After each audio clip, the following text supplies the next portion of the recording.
Bonjour, je m'appelle Alexandre, je fais part du projet C'est génial lycée. Je suis au collège Bois de Nef et on est actuellement au laboratoire microscan de Dimitri Cochet. Donc aujourd'hui on va travailler avec le microscope AFM à balayage. Donc on va avoir ici une lame avec un dépôt d'or métallique et une aiguille qui va nous donner la topographie. Donc ici on peut voir la topographie de notre échantillon, donc ça va nous permettre de savoir s'il est prêt à l'emploi ou pas. Les taches blanches sont les bosses et les taches noires sont les creux. Alexandra du collège Bois de Nef, on est à Microscan Lab au Camélia. Ici on est à côté du microscope électronique à balayage qui est en train de balayer un échantillon type. Voilà. C'est un dépôt plasma censé contenir de l'or.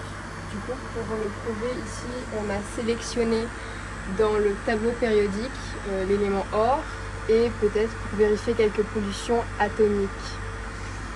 Ici, maintenant, on a la répartition de quelques éléments et on peut bien voir que l'échantillon contient de l'or. Elsa, collège Bonnef. Là, ce que je fais, c'est j'utilise le microscope optique pour faire un contrôle du dépôt d'or sur les échantillons.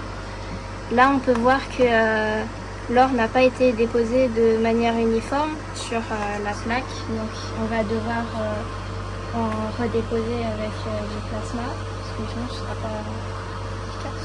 Les élèves ici présents ne sont pas aptes à manipuler, donc c'est moi qui fais les dépositions pour eux. Par la suite, ils vont vérifier les qualités des produits. On a déposé une cible d'or. Par la suite, on a mis par-dessus une plaque en verre. Et maintenant, on va pomper le vide pour créer le plasma. On va appliquer différentes de potentiels. On va allumer le plasma.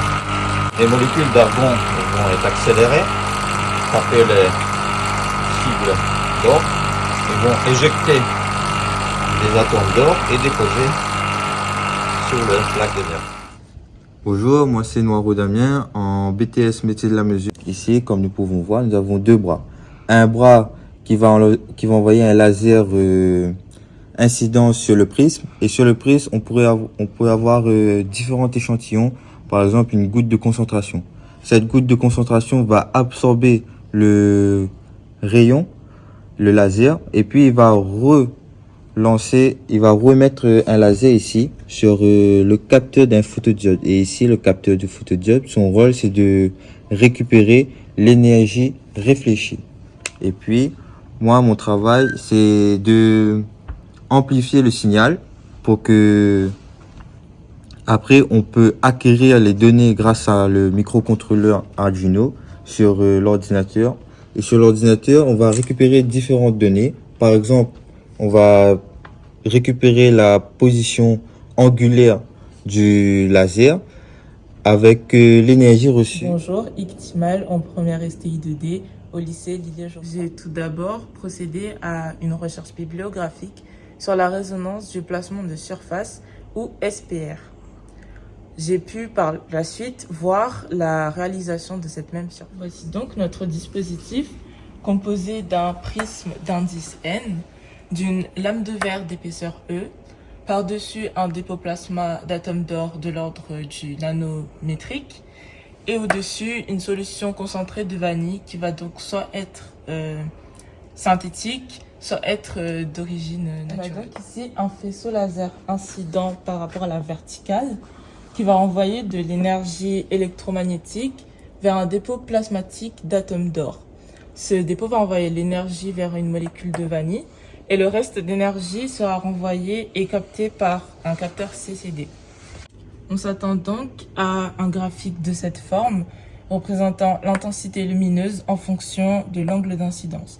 On aura donc deux courbes distinctes, une courbe pour la vanille synthétique et une courbe pour la vanille naturelle.